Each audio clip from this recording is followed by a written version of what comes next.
what's up? It's Colleen doing day 11 of Anthony Dawn's 31 Days of Tarot Challenge. And today we're talking about what Oracle decks I want to use more in 2019. And a real definite one for sure that I've been planning and haven't really put into operations yet is a crystal deck in the trailer. And of all the crystal decks I looked at, I picked out the Eternal Crystals by Jade Oracle cards for the pictures because I don't really use this particular deck to learn crystals by. There's a ton of great books and actual crystals to teach you. This is just photos that I want to use to represent the crystals. And then after a reading, they can draw a crystal card. And then I'm going to give them a little crystal. I have to go to the store and find little crystals, which is why I haven't done this yet. Give them a little crystal to take home. And that can help remind them, ground the reading. The pictures are great. They're just a small representation of the stone on a black background, so you can see it, even though you can't tell by my camera. And then a representation of the kind of light and the kind of formations that you can expect. They're pretty standard crystals, so you have everything you need. I have my basic, I think 12 or 16 that I'll be using that are common, that people relate to, like rose quartz and labradorite. This is great. Labradorite's great. Lepidolite, not as much used. Sodalite's more often than kunzite, but we'll see what I pick out. I probably will stick with the pretty common ones. Pipestone, citrine. This is an idea. They do go outside the box a bit. I don't even know how to say that one. What they say about it is pretty interesting. Nothing, you wouldn't know, but they do add some of the depth that I like. It's not just standard. So I'll give you one example. Okay, this one I haven't seen yet. This is obsidian, and they call it protection, the root chakra. Obsidian is a very protective crystal. It has appeared for you today to provide you with a grounded, protective energy. Obsidian also reminds you of the importance of psychic protection. So, in other words, everybody who's doing readings should have some obsidian, or I have black tourmaline as well, in your trailer, in your reading room, because it absorbs the negative energy for you. It takes it and protects you from it. Okay. It's important that you feel protected on low levels.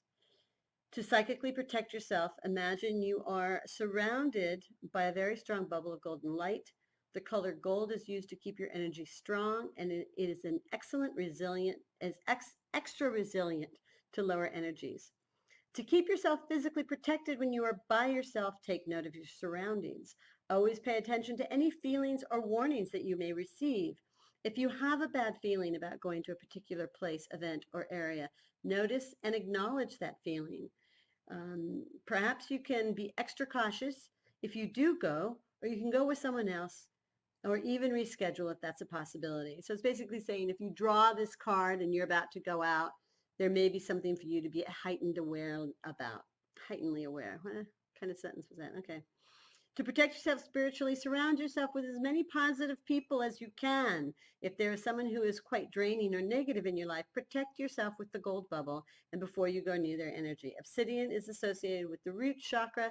It helps remove negativity and restores your energy. Interesting, they talk about negative energy with gold more than what the obsidian crystal is actually good for. So you can see, I don't necessarily learn with this deck, but I have it to represent the crystal. For one, obsidian is used to be worn so that you're immediately protected from anybody who's trying to invade or jump into your light, right? Yeah, you want to keep your light strong with gold, yes, but if you just have it open, then people can jump in. Darker energies are very, very attracted to that light. So that's for the pretty pictures. The second one is, but it's going to be really used. So, the second one is the Shaman's Oracle that I just picked up in Barnes & Noble one day. And lo and behold, Miss Kelly Fitzgerald was doing a review on it and touting how much she loved it. I thought to myself, wow, we are kind of on the same trajectory today because we both kind of picked up the deck at the same day. It's a beautiful deck. It's a wonderfully deep, rich, insightful deck. It divides its oracle cards into 5 families. You have dancers, shamans, ancestors, spirits, and hunters. And each card is, oh, it is by John Matthews and Will Kinghan. And the book is, it's got a beautiful full color representation of the card and a 1-page description. So, for example, here I've got Shaman of Sorrows right here. Let's see what it says about Shaman of Sorrows.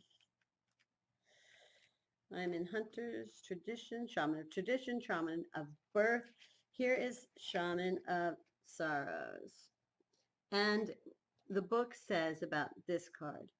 First, it talks in its voice. So it's talking to you, first of all. So it's a great pathwork card.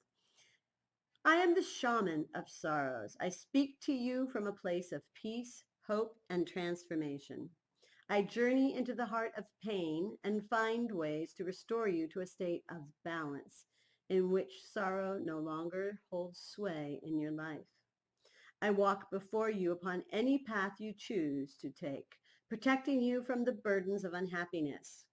I show you how life turns again and again from one state to another, so that even sorrow knows its contrary face, which is joy. The shaman of sorrows, we cannot live without encountering sorrow. It can weigh heavily upon us, preventing us from moving forward, holding us in the grip of doubt or even despair. The shaman of sorrows helps us to deal with all occasions when our hearts are heavy, whether from past or present troubles. If we are to survive, we have to face up to our discomforts and reconcile ourselves to their causes, so these things no longer have power over us. The shaman's task is to walk by our side in troubled times, helping us to find particular ways to accept and deal with whatever it is that has brought us sorrow. Oh, sorry, I'm lacking. Interpretations, restoration of hope, finding balance, acceptance, acknowledging the place of sorrow in life, hopeful memory, transcending sorrowful thoughts, resignation, and mourning. These are the backs of the decks. And you're probably pretty familiar with these because Kelly, like I said, has done a lot. Not that you're.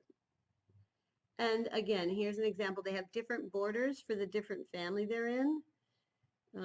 This one's not going to let me. This is the shaman. This is a hunter. So it's a kind of a watercolor over hieroglyphs, which is quite pleasing. Another hunter. You see the story of the hunter. That's beautiful. This is a dancer card. This is a dancer of promise. Really moving. Another shaman. This looks like the shaman of Halloween, doesn't it? Shaman of stars. Oh. Wow. Not like to have that coming out of my head, I think. Careful what you wish for. Dancer of beginning. So really, really beautiful deck. So that deck too, I'd like to get more into rotation and spend more time with. Thank you all for watching. And I'm looking forward to watching your videos and seeing you all here tomorrow. Till then, take care of yourself. Bye-bye.